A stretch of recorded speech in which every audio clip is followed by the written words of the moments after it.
Salut à tous, j'espère que vous allez bien. Donc c'est parti, c'est aujourd'hui même qu'on va commencer à faire les pignons des maisons. Donc il y en a 3 à faire exactement. Donc comme je vous ai dit hier, j'ai la grande partie derrière moi. Cette partie-là est la plus petite au niveau de la chambre, au niveau d'une chambre tout simplement. Et cette partie-là est un peu plus haute que la normale. Je vous remets le plan juste ici, comme ça vous aurez un aperçu réellement de la maison. Donc comme vous avez pu voir sur le plan, j'ai une partie un petit peu plus haute. Donc cette partie-là, là, au niveau des murs, ça va être plus haut. Par contre, de ce côté-là, le pignon, je vais le commencer tout de suite d'ici et monter à je sais plus combien de degrés. Il faut que je vois ça. Il faut que je regarde par rapport au plan la hauteur du faîtage. Et c'est exactement pareil pour le mur du fond. Ça commence direct. Je dis une bêtise hein, à 30 degrés. 30 degrés, voilà. Mais c'est pas 30 degrés. Je sais plus c'est combien. Je crois que c'est 35. Mais je dis peut-être une bêtise. Mais dans tous les cas, ça sera la hauteur finie à 100%. Donc ça, il n'y aura aucun problème. Bon allez, c'est parti, je vais commencer ça. Mais je vous ai épargné, j'ai monté l'échafaudage, il est juste là. Donc je vais le monter réellement en place là. Et je vais pouvoir continuer tout ça tranquillement. Donc c'est parti, on continue les briques et surtout on fait les pignons. C'est parti.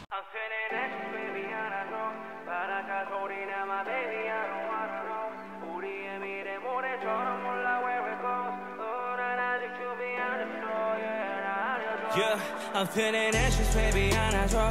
바라카 소리나, my baby, I don't wanna know. 우리의 미래 모래처럼 몰라 where it goes.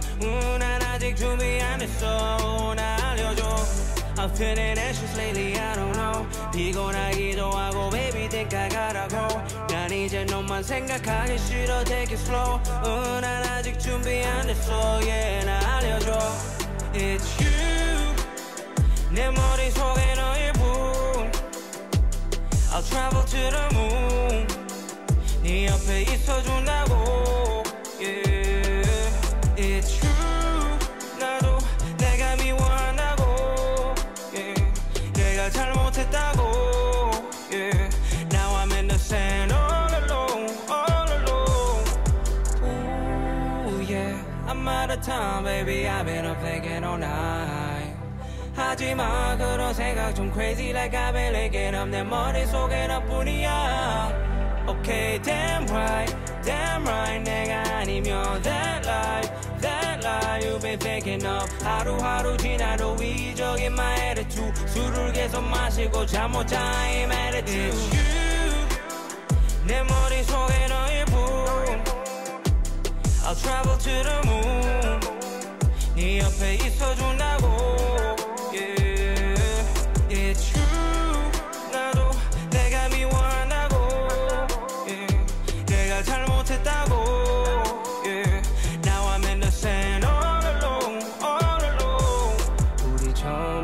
Day you were in my mood. 술 채워져 거기 I was drinking all night.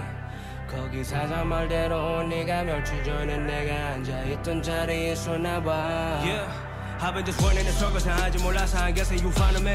Better no balance, depending on wellness. 추억에 빠진 나 기억해.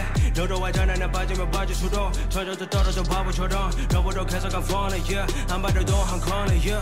I'm thinking I might have left you alone. Doing it right, pick up the phone, I'm holding it tight. 잡아도 놓칠 수 있을까봐. You wanna link, I'm running it by. 너도 나처럼 아프잖아. 우리의 미래를 모래락새. 우리의 미래를 모래락새. It's you 내 머릿속에 너의 분 I'll travel to the moon. 네 옆에 있어준다고. Yeah, it's true. 나도 내가 미워한다고. Yeah, 내가 잘못했다고.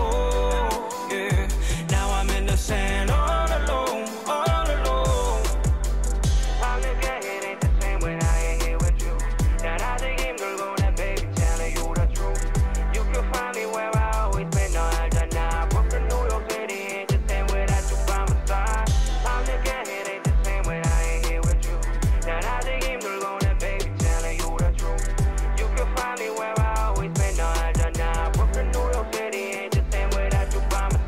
Ça y est, j'ai atteint la hauteur finie, donc j'ai calculé. Là, j'ai rajouté 2 briques, donc ça, c'est ma hauteur finie. Il faut que je rajoute encore un U au niveau des fenêtres, au niveau de tout ça, pour faire le chaînage. Ça sera des U à ce niveau-là, je parle. Tac, tac, tac. Ici, il faut que je rajoute les 2 briques, comme je vous ai dit. Et après, c'est un U. Ça sera des U de 30 à ce niveau-là. Mais juste à ce niveau-là. Les autres, ça sera des U de 20 parce que ça suffit largement. Bon, allez, c'est parti. Je continue ça. Je continue le petit bout là que j'ai là, le petit muret. Et après, je vais reprendre directement, je pense, sur la grande longueur pour commencer à faire toute la bonne hauteur et tout ça. Mais ça, on verra après. Là, on continue le petit muret et ça sera déjà pas mal. Donc c'est parti, je continue à mettre les briques. C'est parti!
Eh ben la vache, ça fait mais super haut, je trouve. Mais c'est la hauteur standard, il n'y a pas de souci. Là, j'ai encore un U à mettre et je serai exactement à la même hauteur qu'au rez-de-chaussée, au sous-sol, enfin tout ça. Je suis exactement à la même hauteur. Mais ça fait super haut, ça fait vraiment bizarre. Regardez, je suis enfermé dans des briques, tout simplement. Mais c'est cool, ça a bien avancé là aujourd'hui, je suis content de ce que j'ai fait. Maintenant, comme je vous ai dit, il me reste à 100% que les pignons. C'est-à-dire que je vous explique un peu plus en détail. Les pignons commencent... Attendez, je vais poser la caméra. Bon, voilà, je vais vous expliquer. Le pignon, il va commencer ici. Là, ici. Il commence de là. Et après, ça va partir directement en pic. Je vais reprendre la caméra. Et de ce côté-là, là, j'ai le pignon qui va de là jusqu'à là. Ça, c'est le pignon standard, qui sera exactement à la même hauteur que le reste des pignons. Et derrière moi, la grande longueur. Et là aussi, c'est un pignon standard. Mais je vais commencer à faire tout ça demain, tranquillement. Là, pour aujourd'hui, je vais m'arrêter parce que là, il commence honnêtement à faire froid, tout simplement. Parce que j'arrête pas de marcher dans cette foutue flotte ici. Et mes pompes ne sont pas étanches. Donc je vous raconte pas, j'ai les pieds un peu trempés. Donc j'ai pas envie de tomber malade. Donc je vais m'arrêter pour aujourd'hui et aller me sécher. Mais avant tout ça, avant d'y aller, je vais répondre à quelques questions. Donc on passe à la partie questions. C'est parti. Alors j'ai une question de Aurélien. Salut Olivier, tu vas faire ton escalier du sous-sol en béton. Alors non. Déjà, c'est pas moi qui vais faire l'escalier, c'est sûr. Et il sera pas forcément en béton. Je sais pas encore exactement comment je vais le faire. Est-ce qu'il sera tout en bois? Est-ce qu'il aura, vous savez, toute l'armature en métal et après les marches en bois? Parce que je veux vraiment qu'il soit recouvert de bois, du même esthétique que mon parquet que je vais mettre dans tout l'ensemble, dans toute la maison. Donc, il sera aspect bois, c'est sûr. Maintenant, en dessous, est-ce que c'est une armature métal? Est-ce que c'est tout en bois? Est-ce qu'il sera en béton? Mais je pense pas, vu qu'il est recouvert de bois, ça n'a pas forcément d'intérêt. Donc, voilà. Là, je ne sais pas encore, je suis pas encore réellement décidé. Il va falloir que je fasse faire des devis. Mais pour les escaliers, ce qu'on m'a expliqué, parce que j'ai déjà appelé quand même, ils viennent une fois que toutes les dalles sont finies et que limite les cloisons sont faites. Comme ça, ils calculent réellement l'escalier, ils viennent, ils le mettent en place quand tout est fini, tout simplement. Alors, j'ai quelques questions de Angélique Douillez. Excuse-moi si ça ne se dit pas comme ça. Bonjour Olivier, meilleurs vœux pour cette nouvelle année ainsi qu'à tes proches. Bah, merci à toi. Alors, j'ai 2-3 questions. Cette nouvelle maison sera plus grande ou plus petite en surface habitable par rapport à ta maison actuelle? Elle sera plus grande. Et pas qu'un petit peu. Dans ma maison actuelle, j'ai 170 mètres carrés, à peu près. Et ici, je vais dépasser les 230 mètres carrés. Donc, elle est quand même plus grande. Et je vais pas me plaindre, hein, tout simplement. Tu utilises une bombe pour coller les briques entre elles. Pourrais-tu me dire combien as-tu utilisé de ces bombes pour toute la maison? Le prix de revient pour toute la superficie. Alors, je t'avoue que j'en ai aucune idée de combien de bombes j'ai pu utiliser là depuis le départ. Je sais pas, je vais pas dire de bêtises, j'en ai aucune idée. Là, je sais que j'ai racheté un carton de 12, on va dire 24. Allez, je vais dire 40. Je dis une bêtise, je dis 40. Maintenant, au prix de la cartouche, je sais même plus à combien elles sont. Je te laisserai regarder sur Internet. C'est à peu près ce prix-là que je dois les payer. Je t'avoue, je regarde pas trop. Je prends chez mes fournisseurs habituels. Je regarde pas forcément les prix, à part vraiment sur des trucs assez importants. Mais sinon, non, sur une cartouche, sur des choses comme ça, non, je fais assez confiance à mes fournisseurs. Ils me font des prix très intéressants quand même, il n'y a pas à dire. Comme pour les briques, là, tu sais, les briques que j'ai achetées et que j'ai changées, les nouvelles briques avec un R moins important et tout ça, je les paye 90 centimes de plus que mon fournisseur habituel. Donc tu vois, à la base, j'aurais préféré acheter mes briques habituelles et j'aurais économisé 90 centimes et mes briques auraient été plus intéressantes au niveau de la résistance thermique. Alors, dernière question, tu mets la bombe sous la brique mais pas sur les côtés. Il n'y aura pas de problème d'étanchéité après? Alors non, ça je l'ai déjà expliqué, mais il n'y a pas de souci. On n'est pas obligé de coller et les remonter. Tout dépend de la brique que tu utilises et de l'endroit où tu l'utilises. Zone sismique, il faut faire le bas et les remonter et ça dépend aussi des briques comme je t'ai dit. Ça dépend de plein de choses, ça faut se renseigner. Moi, pour ma part, ici, je ne suis pas obligé de faire les remontées. Je fais les remontées sur les petites coupes ou quand je termine dans un coin, tu sais, au niveau des fenêtres. je colle à ce niveau-là. Mais sinon, je suis pas obligé de le faire. Alors, j'ai une question de Kevin. Tu poses combien de briques en une journée? 50, ça se fait facilement. 100, merci. Alors, tu peux en poser beaucoup dans la journée. Déjà, si tu n'es pas tout seul, tu en poses plus. Hein. Tout simplement, ça t'évite d'aller les chercher, de coller, et ainsi de suite. Donc, tu peux en coller beaucoup dans une journée. Là, je t'avoue, je ne sais pas combien j'en ai collé, mais à force de les prendre, mettre sur l'échafaudage, redescendre, remonter, faut dire que tu perds un peu de temps. Mais là, attends, je vais compter, comme ça on le saura. Là, je viens de compter, j'en ai collé à peu près 80. Voilà. Après, je passe pas des journées de dingue sur le chantier. Hein. J'avais les coupes, j'avais tout ça, et je suis tout seul à le faire. Donc il y a aussi un peu la motivation qui baisse un petit peu. Mais ça va, honnêtement, ça va quand même très vite à le faire. Le seul truc, c'est qu'il faut bien partir dès le début, et après, ça va vite. Le mieux, si t'es deux, il y en a un qui te donne les briques, ainsi de suite, t'étales la colle et tu en colles, ça va très très vite, si t'as pas trop de coupe. Mais oui, tu peux faire la centaine assez facilement. Alors, j'ai un petit commentaire de Dimitri Carvalho. Bonjour Olivier, j'adore ton projet. Je m'efforce de faire des reproches constructifs. Pourquoi ne nettoies-tu pas la mousse qui déborde à l'extérieur? Comme si c'était au mortier, on laisse pas des boules par-ci par-là, surtout que ce sera galère après. Et le chaînage doit être continu. Alors, au niveau du chaînage, je vais vous répondre après. Mais au niveau des petits morceaux de colle qui peuvent traîner partout, ça s'enlève très facilement. C'est pas du béton, c'est pas du mortier. Faut oublier ça. Regarde, je vais te montrer. Regarde, pour te dire, le mieux, c'est d'avoir, tu sais, une spatule à enduire ou les choses, une spatule à enduire ou des choses comme ça. Mais là, regarde, tu vois là, ça c'est sec. Hein. C'est pareil partout, c'est sec. Ça s'enlève, c'est comme du polystyrène, tout simplement. Et là, si tu regardes, je suis pas gêné pour après. Hein. Ça s'enlève. Là, j'ai pris ça. Au pire, tu grattes un petit peu, mais ça s'enlève très très facilement. Donc voilà, c'était juste pour préciser, ça s'enlève facilement, c'est pas du mortier, on n'est pas obligé de taper au marteau pour enlever ça. Avec la main, ça s'enlève sans problème. Et je préfère l'enlever une fois que c'est sec, parce que quand c'est pas sec, ça colle à mort déjà au doigt, et ça s'étale après partout. Donc autant laisser comme ça, tu laisses sécher, après tu passes un petit coup de spatule dessus, et c'est fini, ça s'enlève très facilement. Hop, bon bah voilà, j'ai fait le tour des questions. Encore merci pour tous les commentaires, parce que ça fait super plaisir. Beaucoup d'encouragement et beaucoup de compliments, tout simplement. Donc merci à vous. Mais je vais répondre à une question que vous êtes nombreux à vous poser par rapport au chaînage. Vu que j'ai des fenêtres, vu que j'ai des différences de hauteur, il faut savoir que mon chaînage ne pourra pas être à la même hauteur partout. Mais il sera quand même, ça sera une ceinture complète. Que je m'explique. Ici, là, on va dire au niveau des fenêtres, je vais mettre des U de 20. Tac, tac, tac, tac, tac, ça on est d'accord. Ici, je vais avoir mon coffrage pour faire la fenêtre. Vous savez, je sais plus comment ça s'appelle, je ne vais pas vous dire de bêtises, pour faire l'entourage de fenêtre, je n'ai pas le terme, excusez-moi, je n'ai pas le terme. Je vous mets une petite photo des fenêtres que je vais avoir, donc, comme ça va vous donner l'ensemble. Mais je ne sais plus comment ça s'appelle, une lucarne, je crois. Je dis peut-être des bêtises, m'écoutez pas.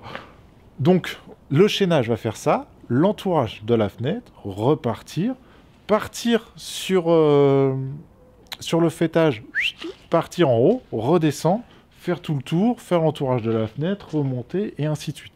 Ça, je vais le continuer et je vais faire tout le tour. Et sinon, je voudrais avoir votre avis, parce que j'ai déjà vu ça aussi, et je voudrais avoir votre avis, tout simplement. Par exemple, la maison d'à côté. Elle n'a pas le chaînage, vous savez, qui fait au niveau de la toiture. C'est pas un chaînage. Là, c'est un coffrage, ils ont rempli de béton. C'est vraiment fait plus à l'arrache. C'est pas un vrai chaînage, comme je peux appeler, où on met de la ferraille et tout dedans. Mais ils ont fait quand même un chaînage au niveau du bas du fêtage. Je sais pas comment vous expliquer. Attendez, je vais vous montrer. Je vais monter sur l'échafaudage et je vais vous montrer ça. Donc, hop, voilà. Regardez, là, juste là. Lui, son chaînage, il est là. Là où j'ai mon doigt. À tout cet endroit-là, là, c'est tout son chaînage qui descend. Et après, ils ont fait le pignon par-dessus. Mais voilà, vous comprenez ce que je veux dire? Eux, ils ont fait le chaînage plus bas par rapport au fêtage. Et moi, je voudrais faire différemment. Je vais faire le chaînage qui va longer le mur, là, tout ce mur-là. Enfin, ici, c'est le pignon. Donc, non, je parle de fêtage, mais c'est du pignon que je parle depuis tout à l'heure. Excusez-moi. C'est au niveau du pignon que je vous parlais. Ils ont fait le chaînage plus bas que le pignon de la maison. C'est ça que je veux dire. Excusez-moi, je cherche mes mots, je cherche mes termes. Donc là, moi, c'est pareil. Ici, je vais avoir mon pignon. Mais je vais... Oh là là, j'arrive pas avec mes doigts. Je suis pas à la météo, moi. Je vais faire mon pignon derrière moi, mais mon chaînage va suivre le pignon. Vous voyez ce que je veux dire? C'est un peu compliqué. J'essaye de trouver les termes, mais c'est un peu compliqué. Comme ça va me faire une ceinture de toute la maison, mais vraiment de toute la maison. C'est-à-dire, ça va suivre le dessin de la maison. Le pignon, redescendre, faire continuer le chaînage, repartir sur l'autre pignon, et ainsi de suite. Pas juste me faire une ceinture toute droite, et après je fais le pignon par-dessus, qui lui tient moins bien, enfin je pense, c'est mon avis. Donc je vais m'arrêter pour aujourd'hui, donc je vais rentrer chez moi tranquillement. Comme d'habitude, si cette vidéo t'a plu, n'hésite pas à t'abonner, un petit pouce bleu, ça fait toujours plaisir. Et on se retrouve demain pour continuer les pignons, parce que là il ne me reste plus que les pignons à faire, et après c'est terminé. Et je pense aussi qu'il va falloir que j'aille rechercher les briques d'en bas, parce que là il me reste une demi-palette à peine. Donc j'en aurai jamais assez pour tout finir. Bon allez, sur ce, je vous dis à demain, prenez soin de vous, ciao!